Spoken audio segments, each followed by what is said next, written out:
अकोला जिल्हाधिकाऱ्यांच्या अध्यक्षतेखाली महाऊर्जाचा वर्धापन दिन उत्साहात साजरा झाला। अपारंपरिक ऊर्जा वापराचा संदेश देत सौर प्रकल्पाची पाहणी झाली। जिल्हाधिकाऱ्यांनी अधिकाधिक सौर विद्युतीकरणासाठी जनतेने पुढे यावे असे आवाहन केले।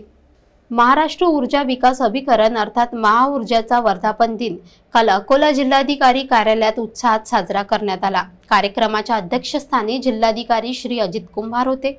यावेळी महाऊर्जाचे जिल्हा व्यवस्थापक विजय काळे, महावितरणचे कार्यकारी अभियंता दिनोरे, सौर पुरवठादार संघटनेचे पदाधिकारी आणि अधिकारी कर्मचारी उपस्थित होते।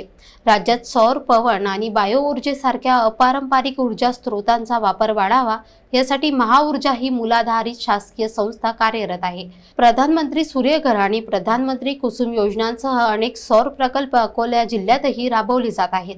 या कार्यक्रमात जिल्हाधिकारी कुंभार यांनी नागरिकांना सौर विद्युतीकरण स्वीकारण्याचे आवाहन केले। त्यांनी जिल्हाधिकारी कार्यालयात महाऊर्जा मार्फत उभारल्या जात असलेल्या 150 किलोवॅट क्षमतेच्या सौर प्रकल्पाची पाहणीही केली आणि हा प्रकल्प 15 ऑगस्ट पूर्वी कार्यान्वित करण्याचे निर्देश दिले। कार्यक्रमाच्या समारोपात जिल्हा व्यवस्थापक विजय काळे यांनी सर्व मान्यवरांचे आभार मानून कार्यक्रमाची सांगता केली। अकोल्यात अपारंपरिक ऊर्जेच्या वापरात वाढ होण्यासाठी हा कार्यक्रम महत्त्वपूर्ण ठरला आहे।